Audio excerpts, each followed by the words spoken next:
digamos, algunas ideas religiosas que aparecen en casi todos lados de la Tierra. ¿Quién me pone un ejemplo? ¿De qué? De ideas religiosas que aparecen en todas partes de la Tierra. Mitos creativos. La Inmaculada Concepción. El tema de la Inmaculada Concepción, que es un tema subordinado a otro, que es el mesianismo. La reencarnación. La supervivencia, sea reencarnación, resurrección o por alguna otra forma. La supervivencia, sea del ego o de algo más.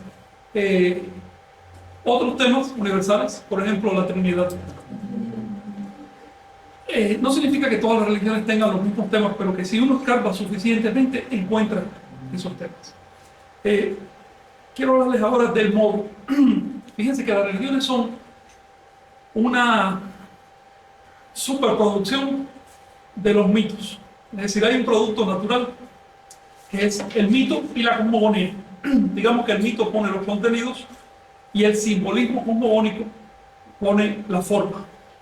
Bien, tenemos el caso de el simbolismo cosmogónico nos habla de 5 soles.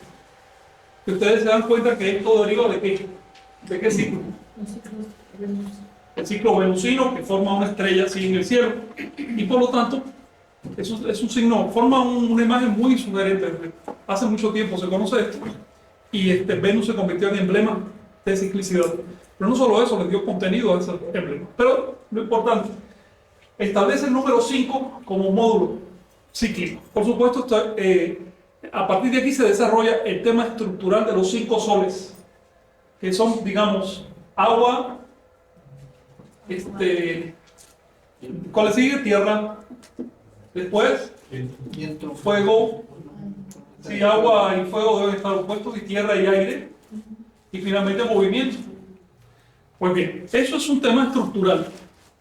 Ahora, ¿qué cosa es? ¿Qué le da el mito? Le da contenido. Nos habla de lo que pasó en el primer sol, en el segundo sol, etc.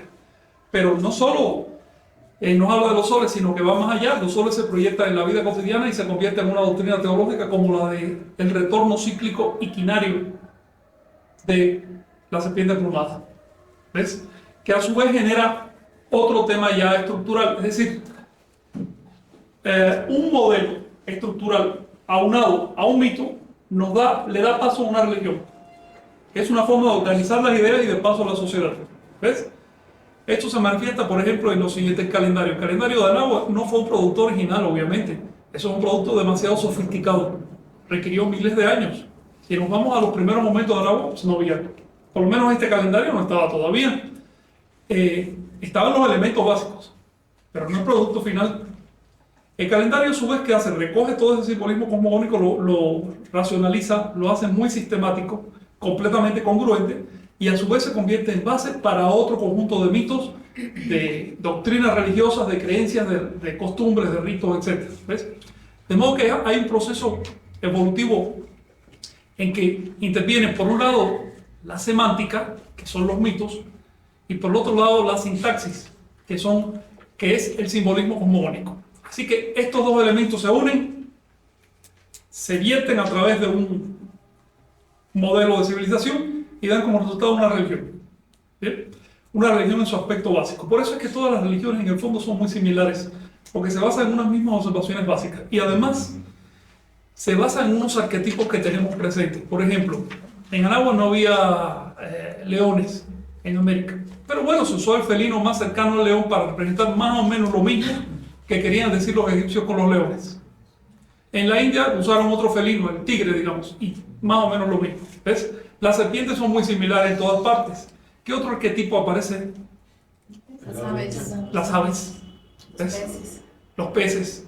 En fin, esos son más que elementos culturales, son arquetipos incluso biológicos que están presentes en nuestra forma de percibir el mundo. Asociamos la libertad con las aves, asociamos arrastrarnos y la parte de abajo de las cosas con los reptiles. También hay arquetipos basados en elementos que son producto de la experiencia y universales. Por ejemplo, los elementos alquímicos, agua, aire, fuego, etc., son de experiencia común. Es normal que sobre esta base de 4 elementos, que es agua, fuego, aire, tierra, más un centro, En todas las culturas te encuentras una estructura quinaria para representar y para explicar el origen del mundo, el desarrollo del mundo. Te vas a encontrar que en el centro de esa estructura quinaria está el 5 y que el 5 entonces adquiere el sentido de realización. Lo mismo en Mesoamérica que, por ejemplo, entre los cristianos. ¿Qué cosa es el 5 entre los cristianos? ¿Dónde aparece? El 5 en el cristianismo místico se llama la rosa en la cruz, o la sangre en la cruz. ¿Ves? El punto central, donde está clavado el corazón de Jesús, si quieres. ¿Qué representa entre los cristianos ese 5? La toma de conciencia, la trascendencia, el salto de niveles, el ir de un punto a otro. Por supuesto con dolor, pero también con realización. Es exactamente lo mismo que van a encontrar acá. Una cruz en cuyo centro está el paso al inframundo, pero también la ascensión al topan, al mundo superior. Y por supuesto en esa interfaz, en ese intervalo que está el ser humano que está tratando de trascender. ¿Sí? Ahorita me estoy acordando que una vez publicaste una hoja que tenía la información del 1 al 13 y de los 20 signos. Entonces, pienso que tiene un proceso, ¿no? O sea, del 1 al 13 van pasando cosas determinadas. Entonces, el 5 debe estar contextualizado, ¿no? El 5 está contextualizado con el 9. En la comunidad de Oriente y Occidente también vamos a encontrar la idea de 5 niveles y por lo tanto 9 escalones que le dan estructura a la parte de abajo del mundo, son la base del mundo. ¿Qué cosa es la base del mundo? Son las causas, que es la parte de arriba o del cielo, los efectos. A ver, ¿cómo 5 niveles que son 9? Es decir, sí, tienes una pirámide de 5 niveles, 1, 2, 3, 4, 5, ¿cuántos escalones tienes? 1, 2, 3, 4, 5, 6, 7, 8 y 9. Y si tienes una pirámide de 7 niveles, tienes 13 escalones, de modo que vamos a encontrar una relación simbólica universal, muy clara además, entre 5, 9 y 7, 13. Esos números van a estar relacionados respectivamente con el arriba y con el abajo. Así que no debemos asombrarnos, por ejemplo, de que en la Divina Comedia aparezca un señor que está viajando por 9 inframundos y estés en cielos. Es normal. Lo raro es que no fuera así, lo raro es que fueran otros números. No hay tampoco que pensar que hubo demasiada influencia recíproca. Es claro que todos los pueblos tienen un origen más o menos cercano y hay ideas que son muy antiguas y llegan desde ese origen. Pero incluso si alguien se olvidara, si algún pueblo se olvidara por completo de esto, con tiempo vuelve a recuperar esa enseñanza, porque es una cuestión lógica, un modo lógico de estructurar el universo desde un punto de vista simbólico y arquetípico. Déjenme ir por un sorbo de café.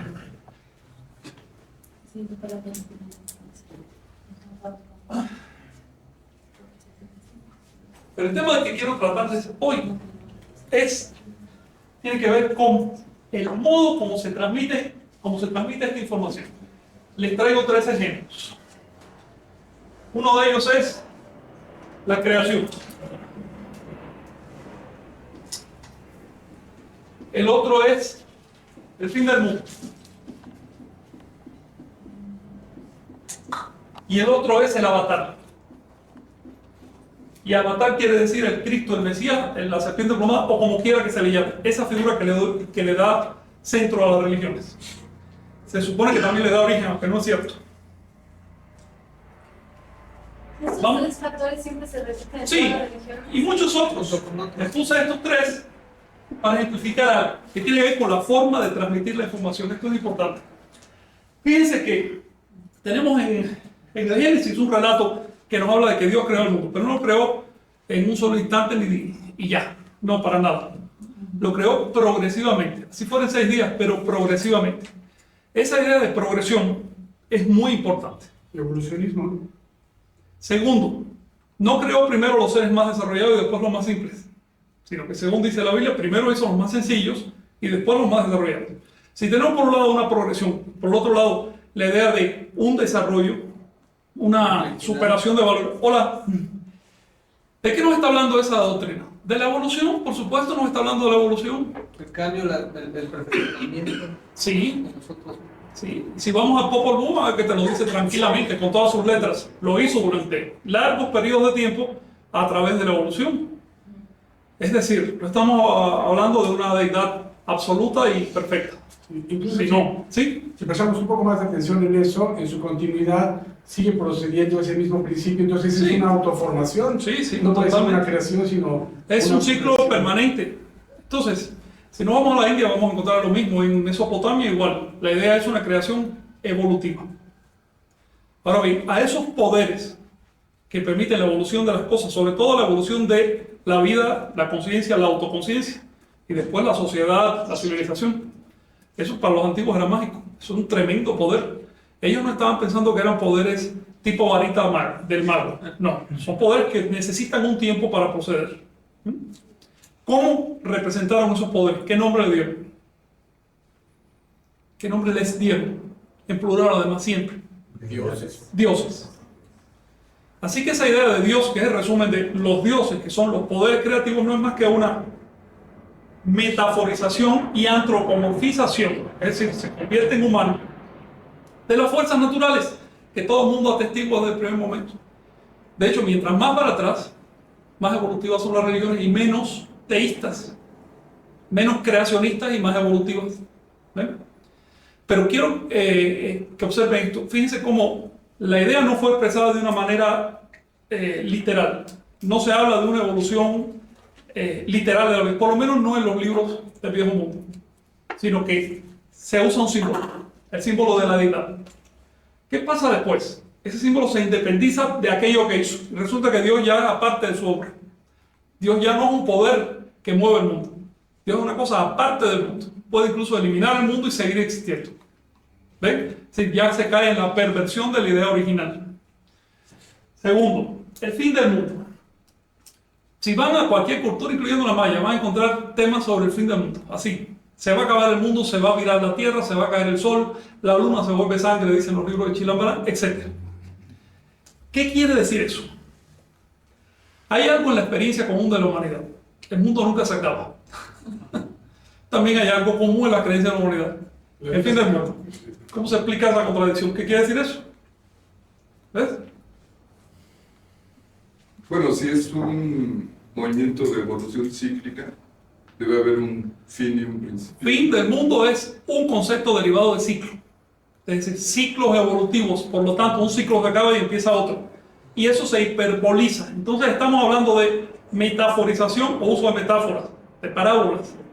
Antropomorfización o la reducción de una cosa natural a algo que se parece a un humano. Por eso dice la Biblia, vamos a hacer al ser humano a nuestra imagen y semejanza. Por lo cual le está confesando el autor que esas deidades son antropomorfizadas. Tercero, estamos hablando de hipérbole. Es decir, el fin de un ciclo y el comienzo de otro se dramatiza de una manera tremenda, se dice que se va a voltear la tierra y todo lo demás. ¿Qué piensa el común de los creyentes? Que este fin es literal. ¿Ves? Les pongo un ejemplo mucho más simple. En la literatura oriental, el tema del ensueño se representa mediante un símbolo muy conocido, además, muy, digamos, usado en los cuentos infantiles.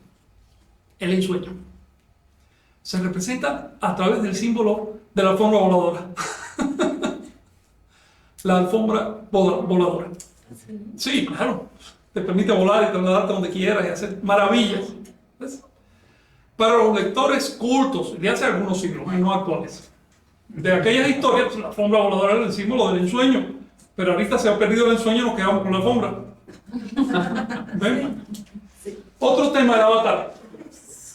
Avatar es el nombre que le dan al hecho de que cíclicamente hay una efusión, un derrame de espíritu en la sociedad. Se renuevan las instituciones, sobre todo las culturales, las religiosas, se renuevan.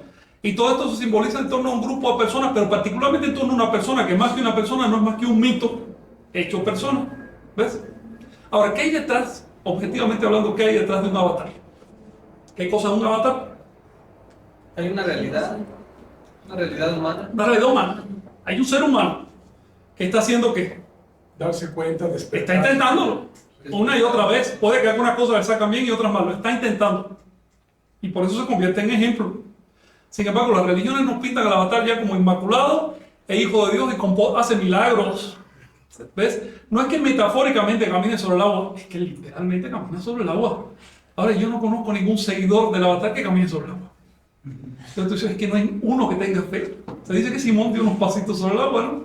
Bueno, no hay uno que tenga fe. ¿Por qué? Porque en el fondo, todos sabemos que estas historias no son literales. Estas historias son metáforas.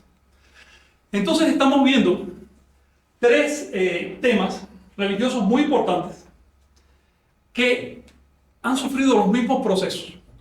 Empiezan siendo reflexiones y observaciones de cosas naturales, de hechos reales. Se empiezan a hiperbolizar, a distorsionar y terminan creando una caricatura.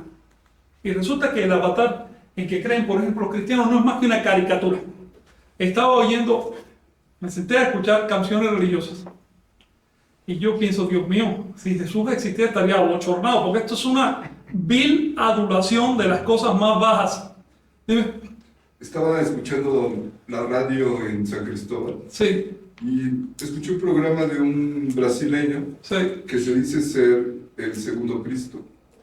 Y su argumento es que no celebran la Semana Santa porque eso ya se pagó, que ya no tenía caso seguir pagando cosas que ya se habían pagado. Entonces, a mí me llamó mucho la atención, ¿no? ¿Caminan sobre el agua del Señor? No, me refiero a... Que diga lo que diga. O sea, sí. Yo busco uno que camine, uno que tenga fe. ¿Ves? Que diga lo que diga. Sí, pero me refiero a que finalmente tiene razón, aunque no sea un avatar. Sí, por supuesto. Razones tenemos, montones de razones. Eso no cambia nada.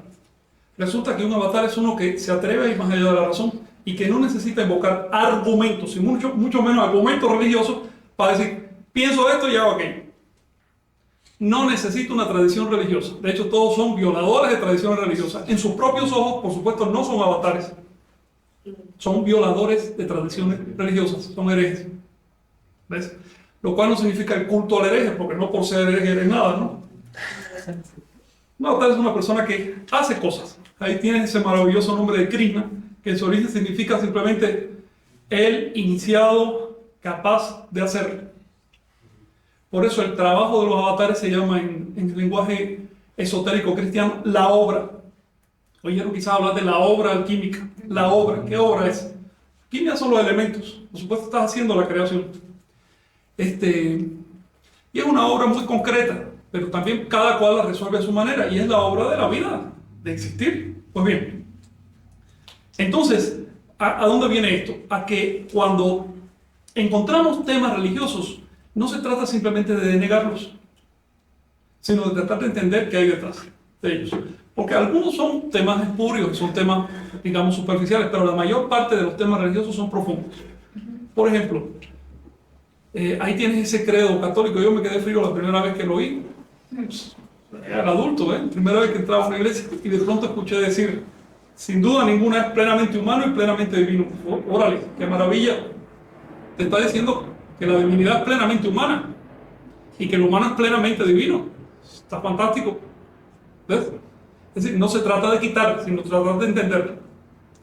Ahora bien, hay cosas que también llegan a un punto en que, bueno, se acumula demasiada suciedad, demasiada esclerosis sobre un sistema, pues hay que ver qué se le hace, porque los sistemas tienen un nivel de resistencia hasta un punto. Les pongo un ejemplo.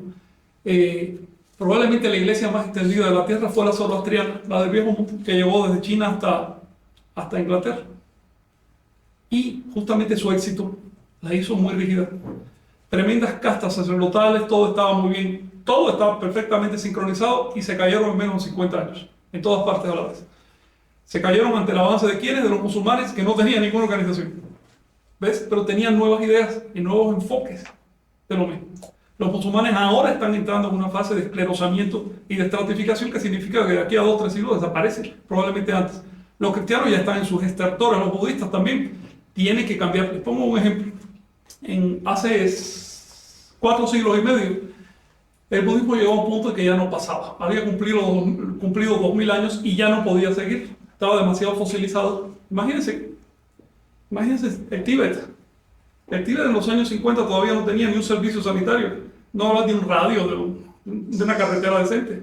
Estamos hablando de un sistema religioso que preconizaba un tipo de vida sumamente conservador. Pues bien, eso estaba a punto de extinguirse y tuvieron que inventarse, así se sacaron debajo de la manga una solución herética en su momento y que ahora el Dalai Lama acaba de dar porque es una herejía dentro del budismo, pero que le funcionó 5 siglos. La reencarnación del Dalai. ¿Ven? Eso no existía hasta 1400 y cacho. 1500 y pico fue cuando se institucionalizó. Eso, por supuesto, el Buda no lo dejó, ni mucho menos. Y a través lo acaba de decir ahora. Yo, respecto a eso, me declaro no creyente, dice el Señor. Y puesto que soy la reencarnación, soy el que sabe cómo es la cosa. Pues bien. ¿A dónde voy? Que las iglesias y las instituciones religiosas, sobre todo cuando son grandes y estructuradas, que aprenden a modificarse, que adquieren elementos nuevos, pueden sobrevivir un tiempo más. Las que tratan de dárselas de conservadoras y puras, se abocan a la destrucción. Esto es la lección de la historia. No es cierto que la institución sea eterna, como dicen los católicos. El mismo Jesús lo dijo: este templo va a ser destruido y tiene que resucitar. ¿Ves? 3 días después nace otro, con otro cuerpo. Pues bien, si puedes ya empezar a proyectar, porfa.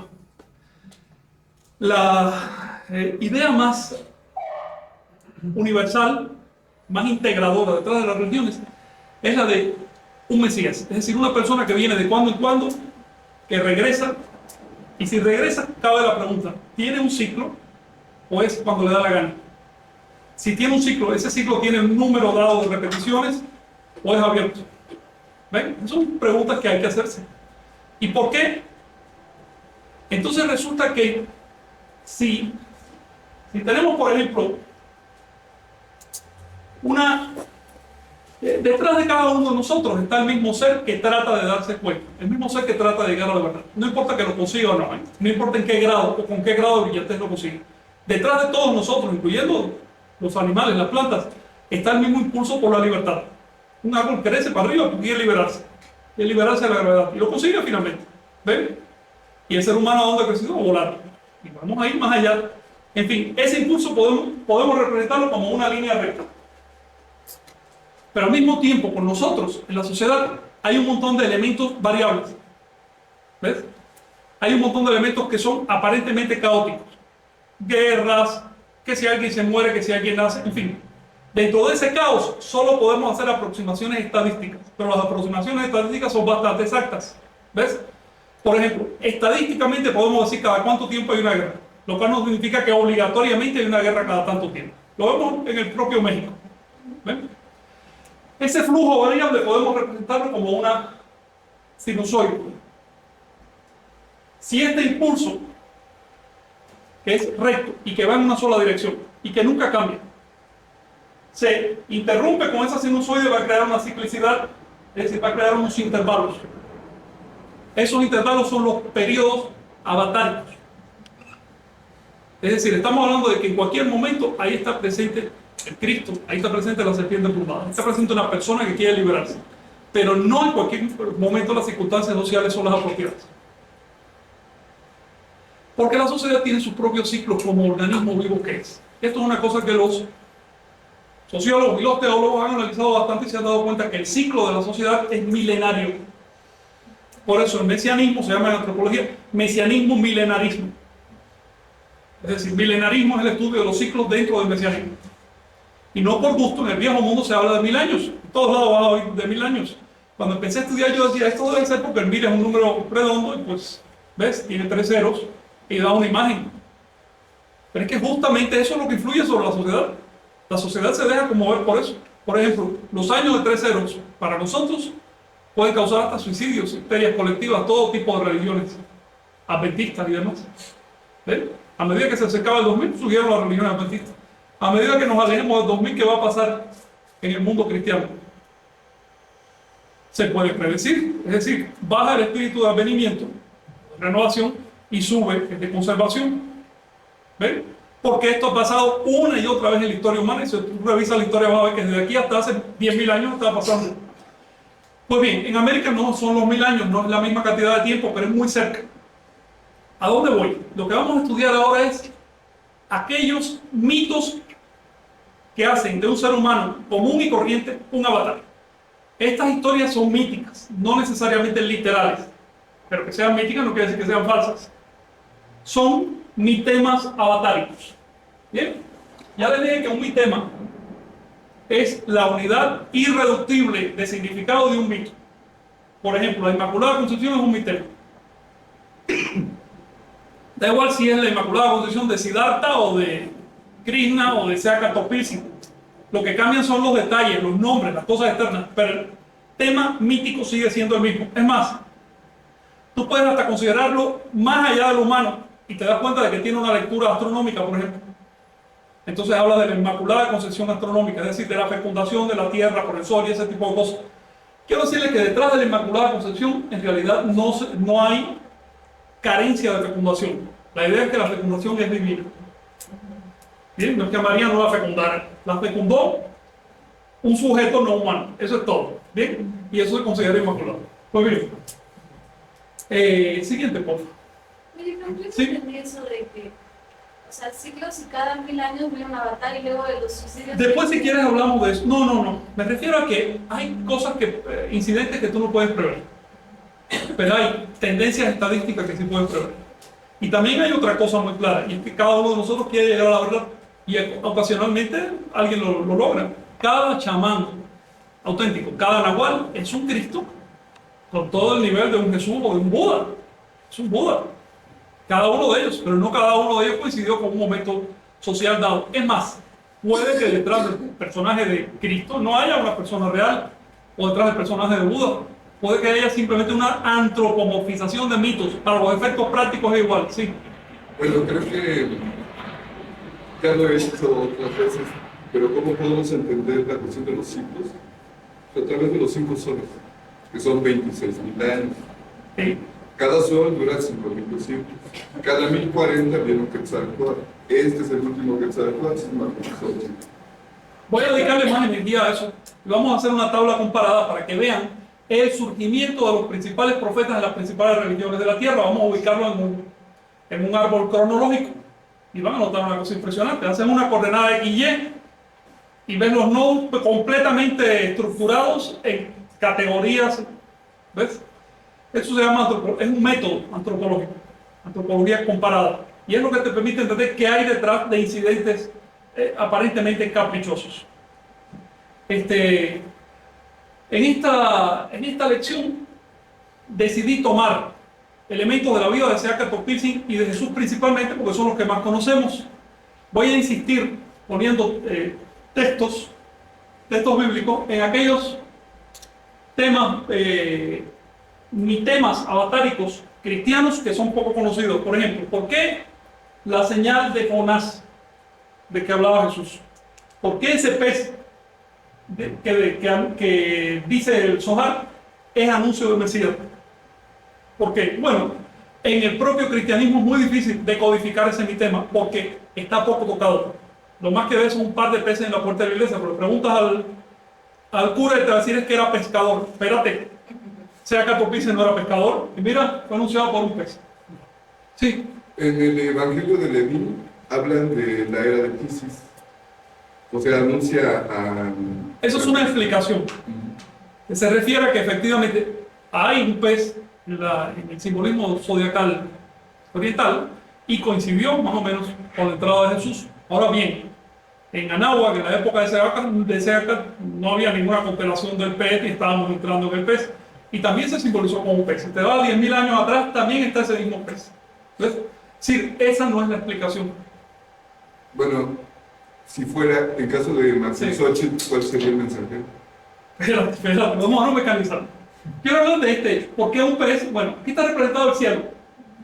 Los mesoamericanos le llamaban al cielo Teoatl. ¿Qué quiere decir Teoatl? Divinidad de agua. El agua divina. Y es el nombre también que le daban al océano. No al mar de la orilla, sino al océano profundo. Le llamaban también el Teoatl. Algunos antropólogos ingenuamente consideran que los mesoamericanos no sabían distinguir el agua del cielo. ¿Ves? No tiene nada que ver con esto. Es que agua, del agua del océano y el cielo, representaban otro concepto. Ambos representaban otro concepto. Teoatl es el mismo nombre que se le daba a la sangre. ¿Ves? El agua divina. O Xochiatl, el agua florida. ¿Bien? Entonces estamos entrando a un concepto un poco más profundo que representan el océano y el cielo. Sería el caso del Xochouqui, ¿no? O sea, lo que yo vi cuando iba volando sobre el océano, que no había diferencia, era exactamente el color verde-azul. Lo cual no significa que tú confundas ambos elementos, sino que puedes hacer una abstracción de ellos, sino que hacían los mesoamericanos y otros pueblos. Iba a decir algo. Como lugares de fecundidad, ¿no? Exacto, el origen de la vida. El origen de la vida, del aliento, de la conciencia. Para los antiguos, vida y conciencia era lo mismo. Ellos no confundían vida con fenómenos biológicos. Los fenómenos biológicos eran mecanicistas, eran producto de la materia. ¿Ves? Pero vida era conciencia. Y por lo tanto, el océano, sea de arriba o sea de abajo, es el mismo porque es circular. Representa la fuente de la conciencia. Y de la fuente de la conciencia, obviamente, baja un pez, porque es que el pez es el que vive en el océano. Esta frase del Zohar nos explica por qué es el pez. Dice que él puede atravesar todo el mar en un instante. Sí. Ya está ahí el pez volador, ¿no? También. Sí. Y sigue diciendo ahí, les corté un pedazo donde dice, este pez tiene una característica. Puede comerse a todos los demás peces del océano y después los devuelve vivos, pero cargados de bendiciones. Entonces, estamos hablando de un mensaje mesiánico. A través de un símbolo muy antiguo que los judíos y cristianos también incorporaron. Su presencia en Mesoamérica nos permite ir un poquito más allá. Recuerden que el pez, por el hecho de que no tiene patas, no camina, solo fluye. Durante toda su vida el pez fluye. Es un emblema por excelencia de ¿qué cosa? La continuidad. De la fluidez como la conciencia. La conciencia crece en la medida que fluye. En la medida que se fija, se agota, se pone rígida. Pierde calidad, pierde frescura. De la energía fluye y crece, pero se concentra en algo y se estratifica. Es una idea antigua, no estoy hablando de energía y conciencia en términos físicos o psicológicos. Pues bien, están viendo que este pez desciende a hablar con Chimalma, que estaba en un baño, que por lo demás ese baño estaba dentro de una cueva. Fíjense el emblema. Está en el interior de la tierra, en el agua del interior de la tierra. ¿Qué agua es esa? El agua subterránea. El vientre materno. El vientre materno, el subconsciente. ¿Ves? La parte oculta o la parte causal de las cosas. Y es Hecatl. ¿Lo reconocen a Hecatl? Por su pico. Hecatl es el que le anuncia. ¿Qué significa Hecatl?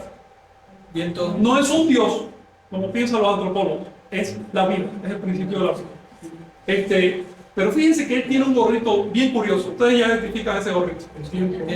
El jeroglífico de los ciclos. De los ciclos. Es decir, cíclicamente ocurre esto. ¿La siguiente? Perdón, el arquetipo, por ejemplo, de Chimalma en la cueva y esta olla, Sí. también es muy reproducido en el cristianismo con las vírgenes dentro de las cuevas. Sí, por supuesto, en todos lados. El cristianismo no llega al punto de poner a María a ser concebida dentro de una cueva, pero sí lo pone a parir dentro de una cueva. ¿Sí? Por ejemplo, yo veo una abstracción de lo que sería un temazcal de una mujer que acaba de dar a luz. Sí, este temazcal por excelencia es bien materno. Ahora fíjate que mi tema nos permite entender el porqué de Jesús nació en una cueva. Esto no es literal, esto no es biografía, esto es un mito Nace en lo universal. profundo, nace en lo profundo de la conciencia. Nace en lo profundo, ahí mismo se gesta. Y ese profundo es líquido. Él es anunciado por un pez y es un pez. Es lo interesante. Una característica del avatar es que no se pega a la materia. Resbala a través de la materia. Puede pasar a través de una pared. Porque sabe que esa pared solo es un límite perceptual. Y puede darle la vuelta a la percepción. Y es un desapego también, ¿no? Son tantas cosas. Otra vez El la desapego, conciencia. entendido en todas sus implicaciones, significa desapego de toda creencia, incluyendo de la creencia en el yo, la creencia en la materia, la creencia en el espíritu, de toda creencia. Pero no quiero seguir hablando de las características de la avatar, vamos a hablar de antropología, ¿sí? Una vez más la fluidez. Fluidez. ¿Sí? Quiero decirles además que la conciencia es una carretera, es un vehículo, es un camino. Se puede viajar por la conciencia. De hecho, todos los demás caminos son pálidos reflejos del camino principal. Es decir, la idea de que hay que salir en un cohete, atravesar el espacio para llegar a otro planeta, es sumamente primitiva. Nos define como una civilización de tipo cero. Todavía no hemos llegado a uno. ¿Ves? La civilización de nivel 1 ya saben que para viajar por el espacio el principal vehículo es la conciencia. Y la conciencia no carece de cuerpo. Eso es lo interesante. Pero no hay que separar cuerpo de conciencia. Bueno, aquí hay una H que no salió. Mi tema universal es que él es concebido de una manera sagrada. Hierogámico quiere decir de una manera sagrada. Un ángel fecunda a su madre o o un animal extraño, o en algunas culturas, por ejemplo en Sumeria, era el rey como sumo sacerdote el que fecundaba a una vestal como emblema de este proceso. Oye, ¿Sí? la serpiente también es conciencia porque también nada. La serpiente, por sus ondas, por la capacidad de moverse la cola, de hacer un círculo y demás, representa los ciclos del tiempo, pero también la relatividad de las cosas. ¿Ves? Tiembla, se mueve. No es un pez, no está en el agua, sino que está pegada a la tierra y siempre va para abajo. Es también el agua. La característica del agua es que baja. La del aire que es media y la del fuego que sube. Estas son visiones arquetípicas. ¿Bien? El ámbito por excelencia del avatar no es el cielo, es el agua de abajo. Viene de ahí y ahí se mueve. ¿Ven? El cielo no es más que una proyección. El cielo son los efectos. Lo que realmente existe son las causas. Este es un mundo de causas. Los efectos son proyecciones mentales que hacemos. Es más o menos la idea que hay detrás. Fíjense que en el nombre de Seacat está presente esta concepción de fecundación. Bastante biológica, ¿eh? El símbolo es muy biológico. Pero también tiene una connotación matemática creativa muy abstracta. Porque Seacat representa la fórmula de la creación. En términos matemáticos El cero, el pi, origen. ¿sí? La relación diámetro-circunferencia. Por poner una de tantas cosas, podemos hablar de lo que se extiende y el punto focal, lo que fluye y lo recto, etc. Digamos, sería muy difícil sintetizar de una manera gráfica, con más perfección, con más poder de síntesis, la idea de la dualidad. ¿Sí? Son dos elementos completamente diferentes, el punto y la barra. Y en su fusión le dan nombre al avatar. Esto es importante. Se llamó Seacat Topilzin, el último avatar mesoamericano. Sin embargo, no nació en un día Seacat. Esto es una cosa que llama la atención. Nació en un día 7 Acat, pero le pusieron el nombre arquetípico. Yo me imagino que ese nombre se lo pusieron después de muerto. ¿Ves? Porque ese nombre ya estaba presente en el arquetipo mesoamericano. Y ese nombre se refiere, bueno, aquí lo ven, el flechamiento de la mujer. Y ustedes saben que este escudo con la flecha ya se usa Acat y le da nombre a Hun Aspu, que es el nombre maya del avatar. Porque Hun Aspu quiere decir uno flecha o uno cerbatana. Ambos significados tienen importancia. La flecha porque encaja y es el esperma, y la cerbatana porque transmite el aliento. Bien. Pero así pueden interpretar, por ejemplo, el mito de la Inmaculada Concepción de Jesús. Hay una pregunta que me hice cuando me leí la Biblia, me leí los Evangelios. Resulta que San Mateo menciona el tema y San Lucas también, pero a San Marcos se le olvidó y San Juan ni se lo menciona. Entonces tú dices, oye, algo tan importante y dos de los evangelistas no lo mencionan. Esto es un símbolo. ¿Ves? Simplemente un símbolo. Los cuatro mencionan detallitos así de chiquititos y no mencionan algo tan importante. Significa que Marcos, por ser el primero, todavía no podía recoger ese mito, puesto que no estaba aplicado a la vida de Jesús. Y Juan, por ser el último y ser el gnóstico, dice, no, yo no puedo antropomorfizar de una manera tan grosera una cosa que es filosófica. Entonces no mencionan, si quieren hablar la Biblia y lean estos evangelios, van a ver que no mencionan la Inmaculada Concepción. Sí. Dijiste cerbatana, aliento, ¿y la flecha qué es? Lo que se encaja, pero la flecha o el hacha o el pedernal también son emblemas de el darse cuenta, una función de la conciencia que nos hace darnos cuenta de las cosas, porque todas las cosas, lo exterior se encaja en lo interior. Si es enfocar la atención sobre enfocar, es lo que Castaneda llama el punto de encaje, literalmente, sí. En relación con lo que dice, por ejemplo, la flecha es el propósito y el arco es el medio. Ajá. ¿Y el objetivo?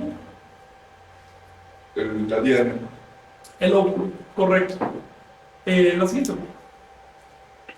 Fíjense que aquí vemos un poco más explicado cómo fue la concepción del avatar por excelencia. Estamos hablando de Seacat Topilzin, ¿no? A eso se refiere este códice que es el Vaticano. En un lugar llamado ¿cómo? Michatlauco, la barranca del pez, o el peñón del pez. ¿Ves? ¿Por qué tenía que ser ahí? Obviamente, con eso nos están diciendo que no es en la tierra. Un individuo que está vestido como un salvaje, y este es su atributo, el arco, y está vestido con una piel, él es un salvaje, y se llama ¿cómo? Es el líder de los chichimecas. Mixcoatl. ¿Por qué es un salvaje? La pregunta real sería, ¿por qué no está civilizado? Está todavía en ese estado natural, que es el ámbito donde se mueve el espíritu. El espíritu no se mueve a través de la civilidad. Eso es una cuestión de los seres humanos. Por eso los chichimecas y los atributos de los salvajes representaban también lo original, lo puro, lo incontaminado, lo que no está desgastado por la civilización. Entonces va a encontrar esa presencia del chichimeca o de los salvajes o de lo desnudo en el simbolismo mesoamericano para aludir al origen, a la esencia de las cosas. ¿Ves? Mixcoatl es el padre místico, es decir, todos los avatares, no sé, Nanahuatzin, Huemac, etc., eran hijos de Mixcoatl. No significa que Mixcoatl haya vivido mucho o que haya varios individuos llamados Mixcoatl. Mixcoatl es en Anáhuac, lo mismo que a lo que los hindúes le llaman el Manú. ¿Oyeron hablar del Manú? Sí. El Manú, el ser humano por excelencia, el ser humano original y por lo tanto el ser humano precivilizado. ¿Bien? Allí, aquel lugar de donde venimos, que sin embargo no hay que menospreciarlo porque según dice Popol Vuh, antes de civilizar el ser humano era capaz de ver para todos lados a la vez y después no. Fíjense. Y también dice Popol Vuh, ellos eran muy pobres, no tenían ropa, pero su naturaleza era de seres prodigiosos. Así empieza diciendo, ¿sí? Pero Mixcoatl es la serpiente de nubes. Serpiente de nubes. En una interpretación astronómica, Mixcoatl es la galaxia. Sí. ¿Quién es Chimalma? ¿Quién es ella? La Tierra. Y el producto de ellos es el Sol. El Sol representa al ego en el simbolismo universal y por arquetipo. Para nosotros el Sol es la imagen del ego. Por eso uno de los emblemas con que se alude al avatar en todas partes, incluyendo a Jesús, es el Sol. ¿Ves? Hasta San Pablo dice, Jesús es el Sol. ¿Has leído eso? Así lo dice directamente. Jesús es el Sol. Con lo cual está reflejando un título que se le daba en su época a Mitra. A Mitra se le llamaba el Sol Invictus. A Pablo dice, Jesús es el Sol de justicia. ¿Ves? Es una parodia como ese. Bueno, arriba ve por supuesto al producto en forma de pez. No podía ser de otra manera, porque el que nació es espíritu. Con eso nos están diciendo que todo niño nace como espíritu. Poquito a poco y a través de la educación se convierte en materia. Esto podría parecer rarísimo para una persona con mentalidad física. A esa persona yo le diría, come hongos cuanto antes. La siguiente, por favor. Oye, Frank, Dime. en relación a eso, se presenta como el chichimeca Mixcoatl porque uno no va a interactuar con el universo hasta para transformarlo. Que sí puede interactuar con la Tierra y transformarlo. Sí. De hecho, Mixcoatl es como decir la proyección en grande de Quetzalcóatl. Es la fuente de todo. Quetzalcóatl es la focalización. Mixcoatl, el mismo nombre de Mixcoatl está hablando de algo nuboso, difuso y alargado. ¿Ves? Como la Vía Láctea.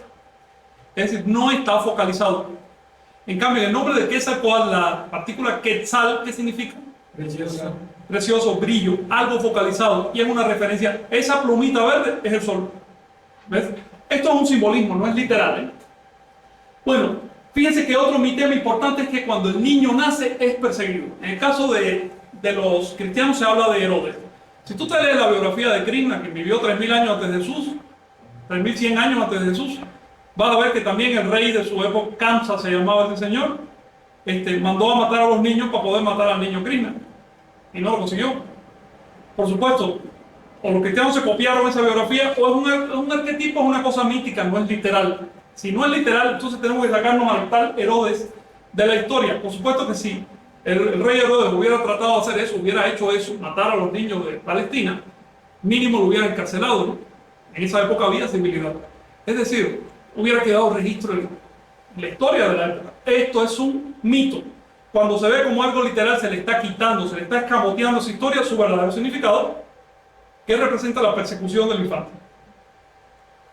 Bueno, en la historia de Seac Catopixi lo vemos muy claro, ¿eh? Pues ¿Sí? que las viejas estructuras no quieren Exacto. permitir el cambio. No quieren permitir el cambio y por lo tanto el infante tiene que aprender a sobrevivir y eso es básico. No es fácil, es lo que quiere decir. Tiene que imponer. Hay que jugar cabeza. una vida avatárica por excelencia fue la de Nezahualcóyotl. Subido el niñito en un árbol viendo cómo asesinaban a su gente, perseguido por el agua, jugando cabeza y acumulando estrategias, y finalmente venció. Ahora bien, se dice que el niño se saca cuando nació. Primero lo arrojaron al agua. Bueno, imagínate lanzar un pez al agua. No se ahogó. Sucede que los reyes de esa época se llamaban Soltón y Cuiltón. Soltóntli y Cuiltón. Eran reyes de Tula. Y cuando se enteraron de que había nacido un hijo de Mixcoac, que es el hermano de ellos, el hermano que estaba muerto, fíjense cómo está el mito, mandaron a matar, mandaron a las parteras, ve, busca a esa chica, asístale en el parto y mata a la criatura. Entonces las parteras dijeron, bueno, ahogamos al niño, lo echaron al agua. Hombre, el niño salió nadando como un pez y apareció otra vez en la orilla. Al otro día, vieron otra vez al niñito ahí. A todas estas chimalmas se habían muerto, quiero decir. Esto también es un tema, lo que no lo he tocado porque en el cristianismo no aparece. Pero en la mitología universal la madre muere. ¿Ves? Es una forma de darle relieve a la batalla. Hacer un claro oscuro. Se acabó una estructura y empieza otra. Segundo día vienen las parteras y lo lanzan en un hormiguero. Pero las hormigas, tú sabes que también el avatar es la hormiga. La hormiga simboliza el animalito que se cuela por los huequitos y da con los tesoros ocultos. Las hormigas fueron las responsables de traer los granitos de maíz para crear al ser humano, crear el maíz. Los trajeron que estaban adentro de una cueva. Pues bien, las hormigas alimentaron al chiquitito llamado Seaca, lo alimentaron con masitas de maíz, obviamente. Al tercer día lo arrojaron sobre un maguey para que las espinas lo mataran. ¿Qué hizo el maguey? Pues lo alimentó con pulque. Y entonces le llamaron, ese era el nombre con que se conocía, los devotos adoraban al niño que sacó con el nombre de Meconetzin, el niñito del maguey. Meconetzin, el hijito del maguey. Y había un gran culto del dios niño en Mesoamérica, no solo entre los cristianos. Por eso los anahuacas pasaron tan rápidamente al cristianismo, reconocieron muchos elementos. Pero Meconetzin es muy importante también porque fíjense que no lo crió una matita cualquiera, es la mata embriagante por excelencia. Así que hay una asociación entre el pez y la embriaguez. Es decir, no tocar tierra. ¿Qué produce la embriaguez para que lo haya experimentado? La sensación de que de pronto no existe la materia. Todo es ficticio. Esa sensación recuerda hechos originales. Sí. Por ejemplo, no sé si hay algún registro de cuándo se hacía una celebración de esos niños Dios. La Inmaculada Concepción se conmemoraba en el solsticio de invierno entre el 21 y el 24 de diciembre. Sí, los mexicas le aplicaban eso a Huitzilopochtli, obviamente, que fue concebido por un plumón que se tragó Coatlicue, y su fiesta la hacían el 21 de diciembre. Hay 4 días en que eso se detiene, está fijo. Puede ser del 21 al 24, cualquiera de esos 4 días equivale al equinoccio en esta visión simbólica. No estoy hablando del equinoccio astronómico. Bueno, es una buena pregunta. Por eso es que los cristianos escogieron el 24 de diciembre, aunque todo el mundo comprende que el 24 de diciembre no había ovejas pastando en el campo, como dice la Biblia. La siguiente, sí. Fíjense que otro de los temas más importantes y siempre presentes es el de la embriaguez. Pero el de las tentaciones en general, incluye la embriaguez, el sexo y la autoglorificación. Aquí les puse una lámina del Códice Florentino donde se ve a Tezcatlipoca en figura de un anciano que llegó con una olla de pulque. ¿Ven que esto es el pulque? Es decir, la espuma significa que está fermentado, pero le había echado unos honguitos adentro y el pulque se puso rojo. Entonces Seaca dijo, ¿y eso qué es? Y le dijo, eso es medicina y te lo envían de allá de mi país, que nosotros vivimos allá y somos sabios, nos dedicamos a curar. Y tú estás muy mal, hermano, así que te traemos esta cosa. Se tomó la medicina y dijo, oye, ¿qué puedo traer esto? Dame más. Se tomó 3 raciones, imagínate qué clase de... Bueno, eso dice el Códice Chimalpopoca. Pues bien, él era monje en ese momento, tenía una vida ascética terrible, terrible. Dice que estaba al borde de la muerte realmente, por la inanición y por la mala vida que llevaba.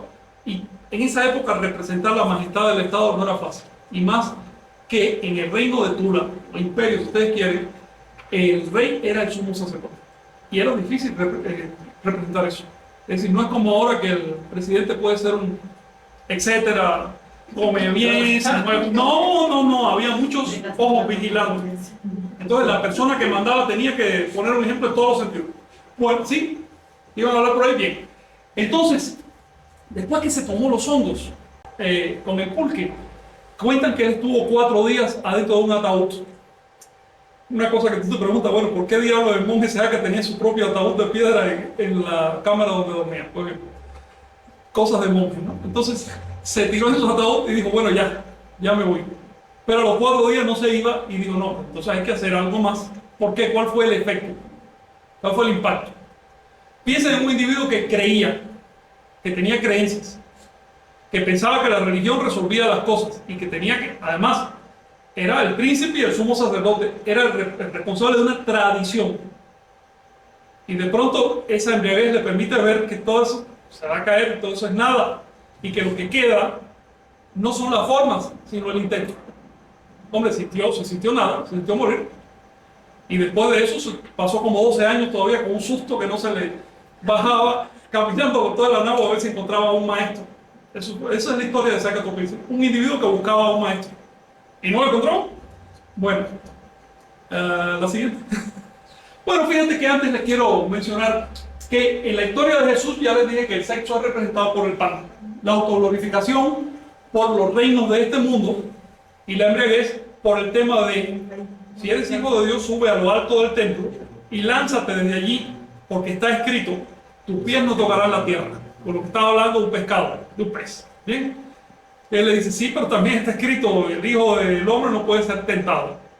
El hijo de Dios. Entonces, ¿qué quiere decir esto? ¿Qué era el templo? Ustedes saben que en la fraseología de Jesús, ¿el templo qué cosa es?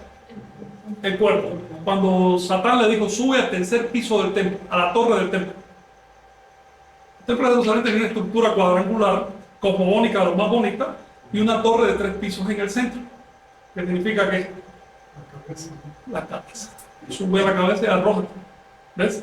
Y dijo, hombre, me está hablando mi propio, mi mero mole, ¿comprendes? Bueno, en el caso de Jesús, él vence en las 3 tentaciones. ¿Por qué? En el caso de Topilzin, no.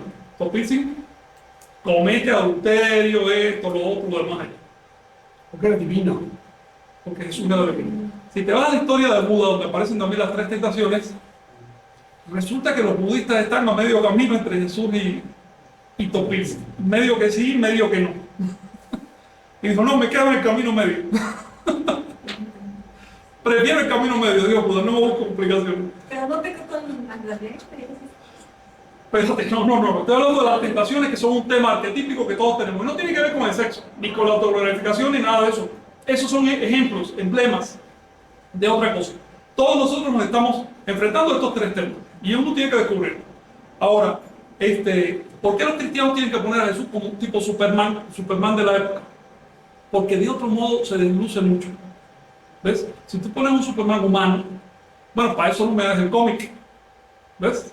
Si tú lo pones fallando, ¿para qué diablos haces el cómic? Esa es la idea. Pero la religión no es un cómic. La religión, bien entendida, es una propuesta de vida. Entonces sí, el único modo de salir adelante y de resolver un problema es tenerlo. El único modo de crecer es siendo pequeño. ¿Ven? El único modo de no fallar es conociendo lo que es fallar. Si tú no conoces eso, no tienes modo de trascenderlo. Entonces, en la mayor parte de las religiones no es necesario endulzar la figura de la batalla. Fíjate que esto se los puse, es un tema menor de mis temas. Digamos que puede haber un centenar por lo menos de mis temas. Les escogí unos pocos, este es menor, sin embargo. Ya les mencioné el otro día la historia de cómo maldijo un árbol, que no por gusto era una higuera, que es el árbol sagrado de allá de Palestina, en este simbolismo, y se secó, y la historia no sigue diciendo nada más. Si vas al Evangelio y lo lees, lo dices 2 o 3 veces y no añade nada más. ¿Por qué? Bueno, para comprender esto tienes que estudiarte ese mismo tema en la figura de otros avatares. Por ejemplo, hay un avatar para oriental que se enfrentó al árbol y lo incendió. Y eso ya te dice, mira, el árbol que se incendia. Mira por dónde va el asunto. En el caso de Mesoamérica, él llegó a este sitio, al bosque, y había un árbol, y se sintió morir La historia es muy larga, ¿eh? Le dedican varios capítulos en uno de los mitos. Es larguísima y te explica que todo lo que pasó cuando él estaba ahí bajo el árbol. Estaba a la sombra del árbol, que casi lo mata. ¿Sí? Y entonces de pronto reaccionó y lo apedreó. Lo apedreó en 7 lugares. Y dicen los mesoamericanos que el árbol de las 7 piedras todavía se podía ver cuando llegaban los españoles. Cuando llegaron los españoles. ¿Sí? Es decir, el mito adquirió cuerpo. Por supuesto, estamos hablando del árbol de la energía que asciende. Eso es lo que hay detrás de este mito. Y hay que estudiarlo de manera comparada para comprender esta extraña historia de Jesús que ya está muy distorsionada, que no refleja la realidad de lo que pasó ahí. La siguiente, por favor. Eso no lo maldició. No es que maldijera una higuera, ni tiene ningún sentido. Si tú llegas a un árbol de mangos y no te da mango, tú maldices el árbol de mango. ¿Te imaginas a Jesús haciendo una cosa así? Simplemente la historia no es literal. Esto es uno de tantos elementos que te hacen ver que si aplicas literalmente lo que dicen los evangelios, no vas a entender lo que dicen los evangelios. Sí. ¿Sería el equivalente a las 7 iglesias entonces eso? A las 7 iglesias. Ajá. Hombre, mira por dónde vas. Sí. Sí. El equivalente a las 7 iglesias y sobre todo a los 7 demonios que tenía aquella mujer que limpió su casa. ¿Te acuerdas? Le dice, tenía un demonio primero, nomás uno, ¿eh? Y dijo, no, voy a echarlo para afuera, limpió su casa, pasaron otros 7 y dijeron, oye, mira qué casa más bonita, ahí se quedaron. Esa mujer fue discípula de él, ¿te acuerdas? La de los 7 demonios. Estos 7 demonios son las 7 Sitsimios, a los que no por gusto los españoles llamaron demonios, también llamados cuecuellos. Este es un tema del desarrollo de la energía, pero no es el tema de hoy. Yo quiero dedicarle alguna clase a cuestiones ya más esotéricas. Ahora vamos a pasar a otro mi tema, que es la muerte violenta. Esto no es el caso de Seaca, esto es en general, este recuadro de llamas o de Xiuhcoatl, serpientes de fuego, habla del horno de Teotihuacán, por ejemplo, donde nació Nanahuatzin, del horno primordial, de donde nacen los avatares y donde se mueren, porque finalmente nacen en su muerte. Y aquí viene un tema avatárico por excelencia. Ningún Mesías recibió título antes de morir, es un principio, porque el título describe el eco en la memoria, describe una historia pasada, no literalmente a una persona. ¿Ven? No se trata de eso. De hecho, en el mito mesoamericano, creo que por ahí se lo puse, se dice que únicamente después de quemarse fue que empezaron a llamarle Quetzalcóatl. Esto es un principio, no es un incidente. ¿Por qué la muerte ígnea? Fíjense, la muerte por fuego puede simbolizarse ser clavado en algún palo, o como en el caso de Zoroastro que le arrancaron, lo desollaron, o como el caso de Krishna que lo clavaron contra un árbol, o el caso de Jesús también clavado, Krishna fue flechado, o en el caso de Tonapa que lo aplastaron entre 2 piedras, en fin, Tonapa fue un viracocha en Los Ángeles, etc. Siempre te vas a encontrar una muerte cruel, aunque no sea literal, pero siempre una muerte cruel con un tema ígneo, es decir, muerte por fuego. Después de ese tema de la muerte por fuego, te vas a encontrar un segundo tema asociado siempre, una resurrección por agua. Por ejemplo, en el caso de Jesús resucita y se va con la nube. En el caso de Buda, asciende con un arcoíris bajó hasta su... ¿Ven? Emblema de agua. En el caso de Seaca Topilsin, ¿qué pasó después de su resurrección? Se convierte en la estrella. Se va al mar, pone su balsa y se va hacia el oriente. En el caso de Viracocha, llega a la costa del Pacífico y se va caminando sobre el agua. Siempre vas a encontrar la muerte del avatar asociada a estos dos temas. Muerte por fuego, resurrección por agua. Hay un cronista llamado De la Serna que lo explica. Hablando del mito de Nanahuatzin, él dice, porque es necesario que el que pasó por fuego después pase por agua. Es decir, no se trata de un incidente superficial o de un episodio de la vida de nadie, sino de un principio alquímico. ¿Qué significa pasar por fuego y después entrar al agua? El atrachinoli. ¿Qué significa eso? La victoria, la guerra, ¿no? En la confrontación. Fíjate, la muerte por fuego es la muerte del ego en el fuego, la reducción del ego en el fuego. Pero la entrada al agua es la fusión de todo lo que queda en el agua. Es decir, el regreso del pez al océano. No puede ser al revés. No puede ser primero el agua y después el fuego. ¿Ves? Es decir, hay que trabajar con el fuego. Eso se llama la guerra florida o la tlachinoli. Trabajar con el fuego. Quemar los problemas. Para después fundir la conciencia en el océano cósmico. No puedes fundirte con el océano cósmico si primero no quemas tus problemas. Eso es un simbolismo universal. Primero el fuego, después el agua. Esto les va a salir, por ejemplo, en cualquier meditación profunda. Te sientas a meditar. ¿Y qué viene primero? No me digas que te fundiste y te fuiste. Eso es falso. Primero viene un periodo duro de lucha con el cuerpo. Hasta que el cuerpo desaparece. Si es que desaparece. Bueno, la siguiente. Fíjense que otro tema avatárico importantísimo es que desciende al inframundo y lucha contra los demonios. Leí en San Mateo, pero no me animé a copiarlo, está muy complicado, que cuando Jesús lo mataron se fue 3 días y que las tumbas se abrieron, ¿saben? Y que los muertos salieron de las tumbas durante esos 3 días, lo cual no es un hecho histórico, porque si no hubiera dejado un registro de kilométrico en los anales de la época, sino un simbolismo de que fue a luchar. Es como cuando Seacat Popilsin se fue al inframundo a buscar los huesos de los antepasados. ¿Qué fue lo que pasó ahí abajo? Se le pusieron pruebas. Todo tipo de pruebas. Primero, se enfrentó a la muerte, que no tenía rostro. Pero la muerte dijo, pues si yo soy tú, somos la misma cosa. ¿Quieres que te lo pruebe? A ver, sopla este caracol. El caracol no tenía agujero. ¿Ves? Después por el camino, después de vencer en todos esos ardides, ya cuando finalmente iba saliendo, se le aparecen ¿quiénes? Los señores del Mictlán. Unas codornices, demonios. Unos pájaros de polvo, se formó una polvareda, tropezó, se cayó, los huesos se regaron, se desbarataron. Es más, llevaba un solo esqueleto grandísimo que tenía atributos de hombre y mujer. Y después de recomponerlo no supo hacerlo bien y quedaron 2. Y por eso salieron los géneros. Es la explicación. Lo interesante es que quien lo anima para seguir adelante, cuando Seacat Popilsin se cae y se le llegan los huesos, es Xolotl, el Nahual. Él le dice, bueno, ahora se acabó todo. Y dice el Nahual, no, ahora sigamos adelante. Es decir, el Nahual es esa reserva de energía que queda. Por supuesto, es desdoblamiento entre Seacat y el Nahual es un recurso literario. En el ámbito del inframundo, en el ámbito del sueño, está solo el Nahual. Ahí cualquier imagen humana es un recuerdo en tu memoria. Es un recuerdo falible. De ahí viene la falla, de ahí vienen los errores de esa memoria realista.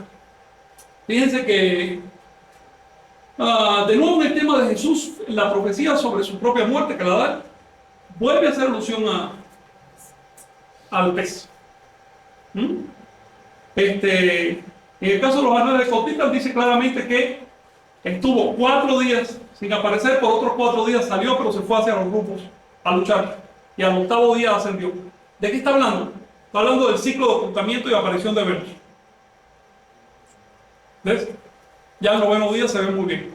Ciclo de ocultamiento y aparición. Esos 8 días eran un periodo sagrado de fiesta venusina.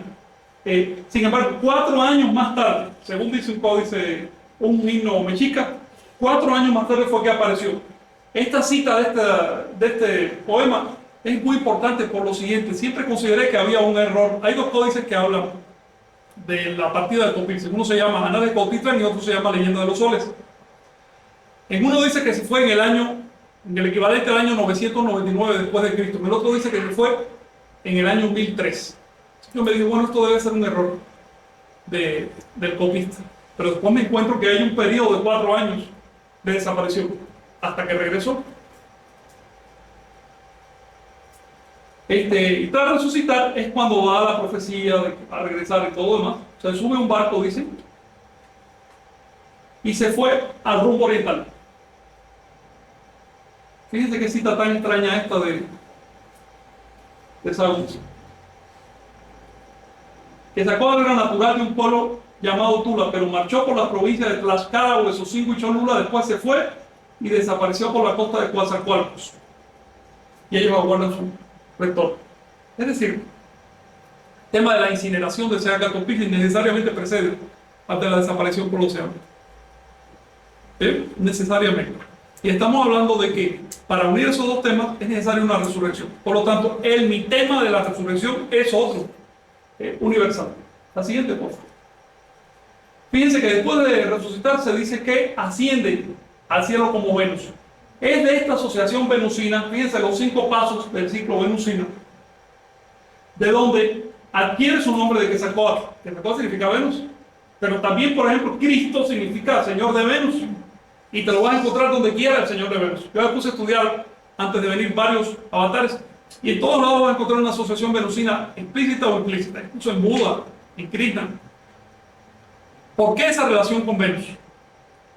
Porque Venus tiene un ciclo que resume los mitos avatáricos.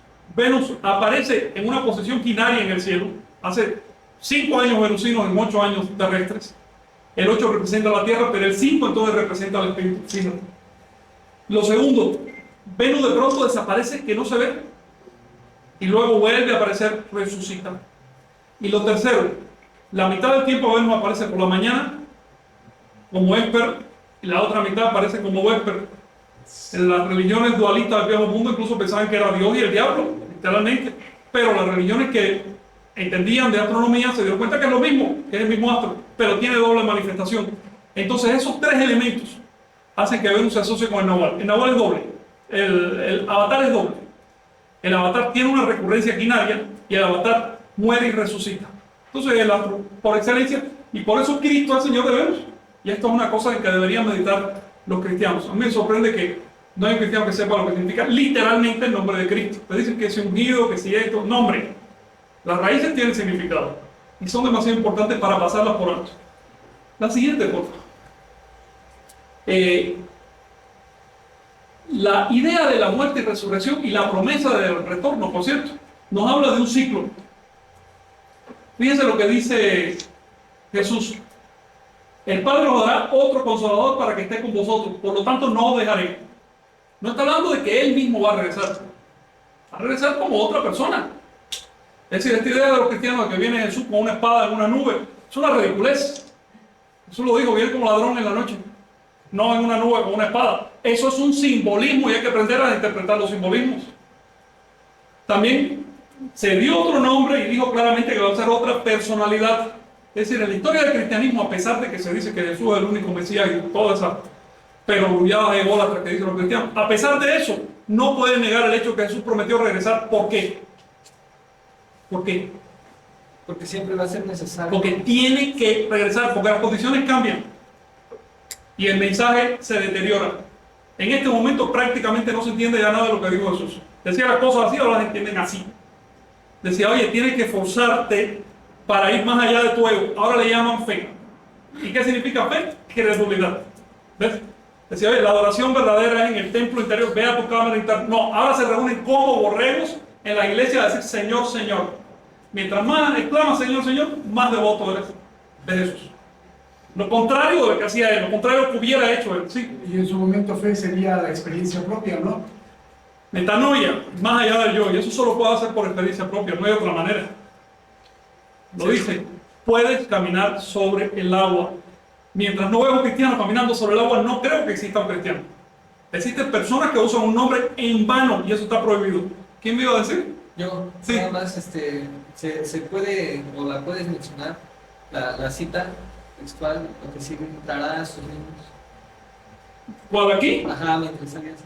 Ah, mira, esto no me acuerdo del resto de la crónica. A ver, su Dios que sacó a... Creo que aquí habla de todas las historias. Ah, que cuentan que era un hombre así, así, así, que decían que era muy buena persona, un tipo muy decente y demás. Por eso la resumí. Pero lo que me gustó es traería a sus niños de vuelta. El niño, bueno, recuerden que esta cita está escrita en náhuatl. No dice niño, ¿qué dice? Dice Pilcintlis, ¿ves? Pipiltzitzin, niñitos. Hay una asociación, hubo dos palabras entre Cintli, que también significa santo, ¿ves? Y la promesa de retorno que sacó en varias fuentes, se menciona que no es solo Seacatopilzin el que retorna, sino todo un grupo de gente, incluso se da los nombres de varios. Es una pena que esto no se haya investigado más desde el punto de vista antropológico, porque tiene muchas fuentes. Aquí, ¿sí? ¿Cómo se dice santo? Simple. Sí. Fíjense que aquí ustedes están viendo el periplo hasta la época de Naxi, Naxi, ustedes saben que Seacatopilzin se llamó Naxi, ¿saben eso? Naxi, ¿qué significa? Nada. 4 huellas, 4 pasos. Por eso se representaba con 4 huellas. Este es Naxitl Yacatecutli, es el nombre de este jeroglífico. En náhuatl, Sí, el puntero, el guía, pero de 4 pasos. Es un nombre propio de una persona que le dieron ya después de muerte. Están viendo a Hécate, que fue aquel que anunció a Chimalma. Están viendo a la madre tierra, que es Chimalma otra vez. Un camino en 5 huellas. Y 4 de esas apariciones, que tienen nombre propio en la historia, además, se puede rastrear. Es parte de la teología mesoamericana. Sí, la siguiente, por favor. El retorno, por supuesto, forma parte de un ciclo. Le puse un texto de Hermes que habla de 3 que hubo en tiempos históricos: Enoc, Noé y Hermes, propiamente, que fue Zoroastro. ¿A dónde voy con este texto? Fíjense que ellos recuerdan una continuidad. ¿Ves? Los zoroastrianos recordaban en esa época, que fue más o menos siglo II, III después de Cristo, ese texto es alejandrino, recordaban una continuidad. En el caso del Corán está muy claro. Según Mahoma, Alá le dijo, cada pueblo con su mesías. Pero también le dijo que estos retornos son milenarios, tienen ciclo. Esos 50.000 años yo los asocio con 2 ciclos de transición de los equinoccios, que serían 52.000 años. No le puedes pedir más a un texto primitivo, ¿no? El Vishnu Purana te dice por qué. Le dice, Vishnu se manifiesta cíclicamente para guiar el destino de creación. Y el Bhagavad Gita te dice siempre que declina el bien y el mal se impone. Es decir, hay una lógica detrás de todo esto. Estos textos tienen un lenguaje simplificado, religioso y todo, pero describen hechos sociales. Y es que cuando la sociedad llega a una cierta encrucijada, de pronto hay un cambio. Lo vemos, por ejemplo, en la historia del Imperio Romano. Se metió en un callejón sin salida el Imperio Romano. Empezó a crecer en estructura, pero no en contenido. Le pasó como al Imperio norteamericano. Cada vez más estructurado, con más niveles y más jerarquías, pero cada vez menos contenidos. Es decir, aumenta la civilización en detrimento de la cultura. Esto es literal. Es decir, los niños tienen cada vez menos cultura en un imperio que se supone que debería tener todos los recursos para ser personas brillantemente cultas. Y esto ha pasado una y otra vez en la historia, ¿sí? Y se vio, por ejemplo, en la inauguración de estas Olimpiadas, ¿sí? allá en Inglaterra, donde no hubo ningún contenido histórico ni cultural del país, pues hubo que la gente 007 y otras situaciones. Pura forma, ¿no? Exactamente, pero sin contenido. Pura forma. Luego, por ejemplo, los mitos fundadores, vamos a ponerte los Estados Unidos. Los mitos fundadores son el mito de Superman, el de Batman, el de los 5 no sé qué, el de los... ¿ves? Son los mitos fundadores, sin más valores, sin nada más. Entonces, no es por criticar, pero realmente cuando la civilización se mete en un callejón sin salida, la historia nos dice que hay un cambio de rumbo y que ese cambio es doloroso, pero produce condiciones superiores. Por ejemplo, sí, la civilización romana fue espléndida, pero era bárbara. Ahí tenían sacrificio de personas en medio de la plaza todos los días, bárbara. Después vino la era cristiana, que fue oscurantista y todo lo que tú quieras, pero se refinó. Puso el humanismo en primer lugar. Ya no se trataba de la potencia del Estado, se trataba del humano, se trataba del santo. Fue la época de los santos, la temprana Edad Media. ¿Ves? Esta civilización también se metió en un callejón sin salida y ahora estamos heredando esa situación. Nosotros estamos en una situación mesiánica hoy. Dentro de 2 siglos, si se recordara esta clase, van a decir, mira, ahí se pasó la raya. Porque en este momento se está pasando la raya. Es por eso que nosotros estamos viviendo ahora una expectativa mesiánica universal. Te vas a China y vas a ver que están esperando al Buda. Y los mayas, que si 2012, por acá están esperando a que se acuerde. Los cristianos ya no saben qué hacer porque cada vez se les aleja más el asunto, pero si se les acaba esa doctrina del retorno, se acaba el cristianismo. Estamos viviendo una histeria milenarista. El último que yo conozco, ya les dije, fue el retorno del Mesías para el 30 de junio pasado. Lo vi en un video, en un Porsche con caballo blanco, caminando con su mujer y eso. Qué barbaridad, es decir, a falta de contenido la gente se arma parodias, porque en el fondo estamos necesitados de un cambio. La siguiente, por favor, y con eso terminamos. ¿Tienen alguna cuestión? Fíjense que el tema propiamente no es religioso, sino sociológico. Es decir, el avatar no es un producto de las religiones, está antes, le da origen a las religiones. Así que, si no, ya se pueden quitar. Hay que distinguir muy bien el uso que hacen las religiones de esta figura que no es más que un chamán. Porque finalmente el viaje del avatar, la Inmaculada Concepción, el descenso al inframundo, su resurrección, no es más que el viaje del chamán. ¿Qué es lo que hace el chamán? A ver, ¿qué es lo que hace a un chamán? Ese juego chamánico. El jugar, el comunicar, el conectar diferentes energías. Conecta diferentes planos. Y para eso se sumerge a través de un sueño o de un acto ritual, lo que ustedes quieran, bien profundamente va al origen del universo y asciende por un árbol que tiene ciertas etapas. ¿Ves? Se muere figuradamente y resucita y renace. Así que finalmente la historia de los Mesías no es más que una aplicación literaria y religiosa de la historia del chamán. Y esa historia tiene 100.000 o 200.000 años, ¿sí?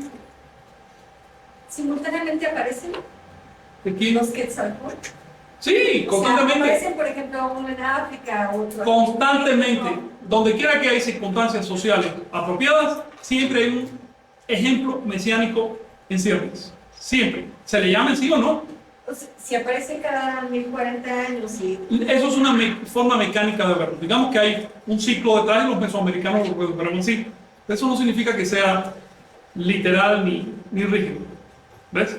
Si estamos hablando de donde quiera que hay circunstancias sociales, hay una manifestación mesiánica, es una cosa normal, no necesitamos un Dios para que ocurra eso. Solo necesitamos seres humanos. Sí. El avatar sí lo pasa.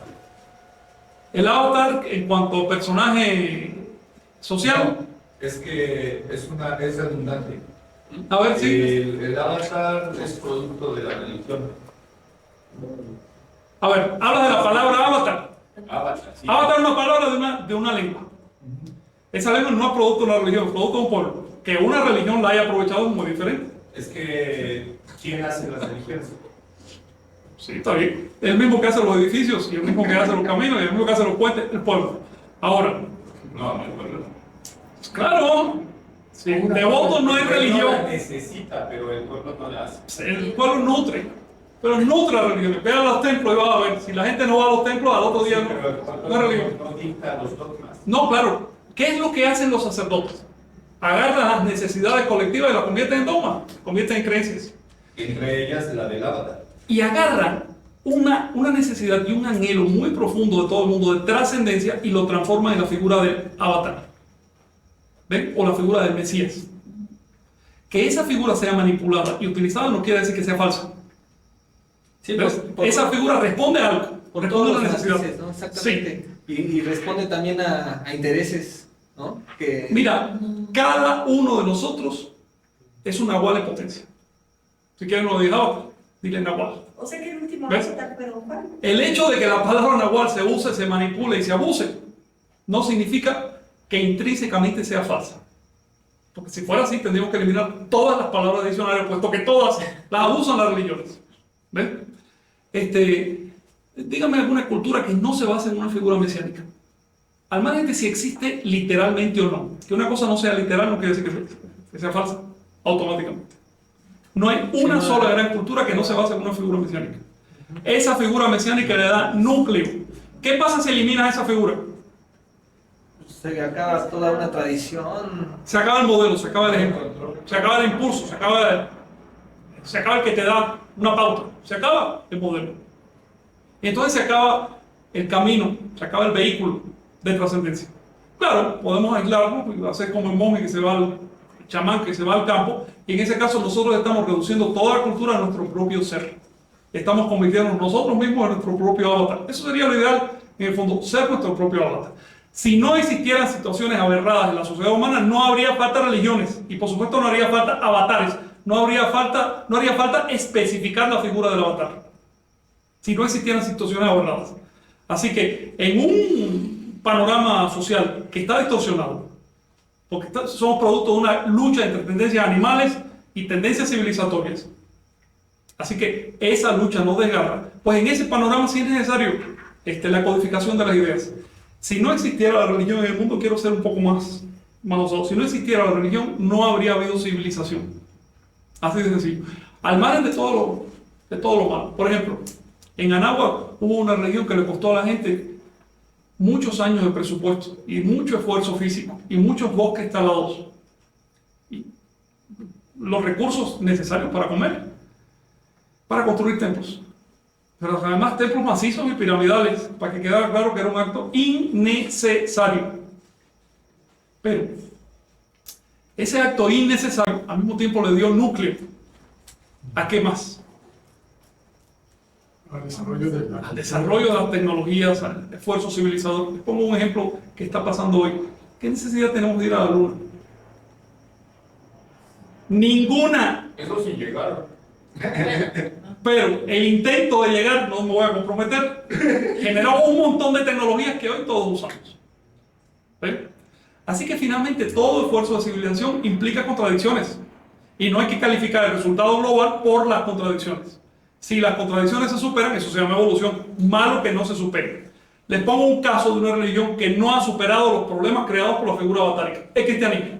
Y no hay que juzgar a las demás religiones a partir del cristianismo. ¿Ven? Puesto que hay otras religiones, como por ejemplo las de la India, o el budismo, grandes religiones que aceptan la pluralidad avatárica y por lo tanto aceptan cualquier otra religión por principio. Y al aceptarla, ¿qué están haciendo en la práctica? Al margen de si el avatar existe o no, están propagando la paz, la fraternidad. Sí, tan solo, por ejemplo, Sí, para eso. en el budismo, o algunas ramas del budismo, incluyendo el jainismo, Sí, en las divinidades, por decirlo así de alguna forma, ellos denominan a estas divinidades como los inmortales. sí, Donde son todos- metáforas. Donde todos cabemos. Ya lo vimos al principio, la religión usa lenguajes que a veces resultan, tú dices, oye, esto no puede ser, ¿ves? Pero hay que hacer un esfuerzo para entrar. Por ejemplo, sería tan fácil cerrar la Biblia y botarla, decir eso no sirve, pero hay información útil si sabes extraerla. Lo que pasa es que si no sabes extraerla es información que te envenena. Porque es información que alimenta el ego, alimenta odios, exclusivismos. ¿Ves? Jesús dice, nadie llega al Padre sino por mí. La gente reduce al Padre a la insignificante medida de su propio ego y después dice, el único camino es el nombre de Jesús. Hombre, eso no fue lo que dijo Jesús. Jesús dijo, yo soy el camino y ese yo lo puede usar cualquiera. Yo soy el camino, es todo lo que dijo. En otras palabras, frente al fenómeno religioso y al avatárico en particular, nos encontramos en el límite de las posibilidades del lenguaje. ¿Ven? Algo que tenemos que entender es que el lenguaje alude, pero no es la cosa. Por supuesto, no necesitamos un modelo como el de Jesús para impulsarnos. Pero si aún con ese modelo casi nadie lo intenta. ¿Ven? Casi nadie lo intenta. Cualquiera que ensueña camina sobre el agua. Volviendo a ese ejemplo. Los que hemos ensoñado sabemos lo que es caminar sobre el agua. Pero casi nadie lo intenta. Aún con ese modelo. ¿Saben qué pasa si de plano eliminamos los avatares? Yo viví en una sociedad que lo intentó. ¿Ven? En Rusia se intentó eliminar los avatares. Se les hizo juicio. Se les dijo, comparezcan ahora o no existen. ¿Y cuál fue el resultado? Hipocresía, inmovilismo, una dictadura atroz. Y finalmente los avatares fueron sustituidos por un par de cabrones que vivieron en Alemania hace 200 años. ¿Te das cuenta? Porque finalmente son figuras avatáricas. ¿Sabes cuántos cubanos enamoran en el capital? Ninguno lo ha leído. A ninguno le importa lo que diga ahí. Medallitas de San Carlos Marx. Es decir, lo tenemos adentro. Y si lo tenemos adentro, no hay nada más sano que conducirlo. Darnos cuenta de que está ahí y conducirlo. Esa es la propuesta. Porque no darnos cuenta de que está ahí o tratar de rechazarlo es convertirlo en un demonio. ¿Alguna cuestión? A ver, ¿tiene algo más? ¿Sí? Acá preguntan que si es posible imaginar dos mesías contemporáneos.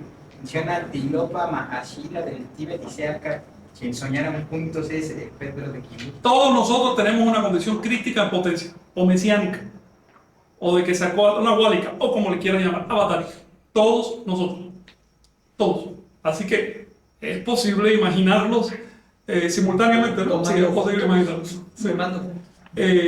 Ahora, eso no significa nada si no tratamos de poner esa condición en práctica. El único modo de entender a Cristo o a Quetzalcóatl es intentando ser Cristo o Quetzalcóatl.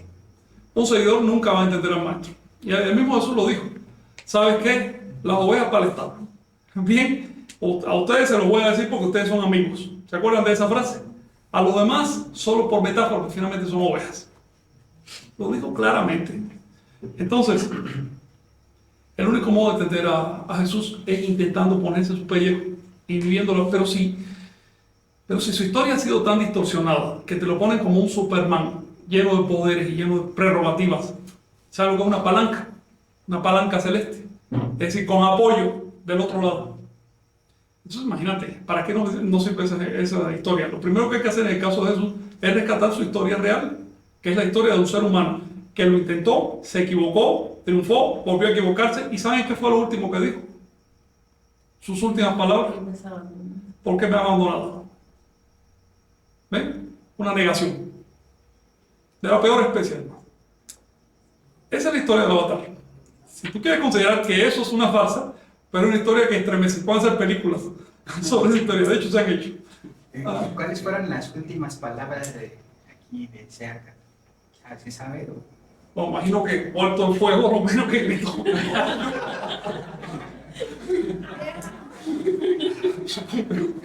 No sé. Ahora, su mensaje, yo voy a regresar. Cuando sea necesario, regreso. Eso fue lo que dijo.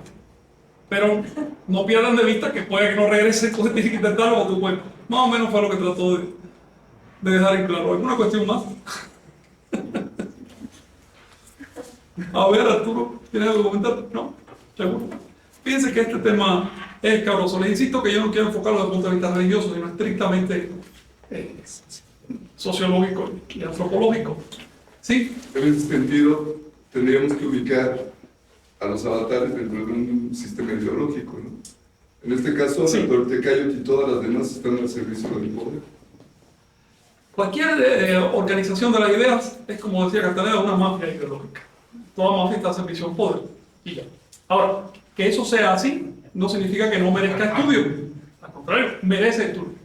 Al margen de si hay o no un poder por detrás de los avatares, o es solo imaginación, hay algo que es un hecho. Existe el fenómeno y merece estudio. Y en segundo lugar, existe el esfuerzo, existe el intento. Si este intento realmente va a llegar a algo o no, bueno, esa es la pregunta del interesado, esa es la pregunta del ego. ¿Ven? El intento por sí ya es un camino. Si quieres, no lo intentes. ¿Sí? Pregunta Blanqui, ¿qué hacemos con los psicópatas que esos siempre aniquilan vidas? Blanqui, estamos viviendo una etapa muy dura. Desde hace 500 años están prohibidas las plantas alucinógenas. Antes estaban permitidas y no había tantos psicópatas en este mundo. Ni siquiera había surgido la psicología o la psiquiatría como ciencias. No eran necesarias. Una de las cosas que se puede hacer ahora es promover el acceso a estados superiores de conciencia. En ese caso se va a actualizar el Cristo va a estar cada vez más cercano. ¿Qué es el retorno de Cristo? ¿Qué es el retorno de Quetzalcóatl? La legalización de la ley. Eso, si acaso sería un medio, pero no, la planta no hay que legalizarla. Lo único que hay que quitarle la prohibición. Un animal o una planta no necesitan ser legales, son naturales. No, sería el despertar de las conciencias, ¿no? De nosotros mismos. Pues. Acumular una masa crítica de acceso a la segunda atención por deferencia a Blanquis, de acceso a estados acrecentados de conciencia. Una masa crítica, eso fragua de cierta manera. Y pues, es asunto de intentarlo. ¿Alguna otra cuestión? Ya con eso nos quedamos. La semana que viene les voy a hacer unas tablas comparativas de personajes históricos. Esto es derecho.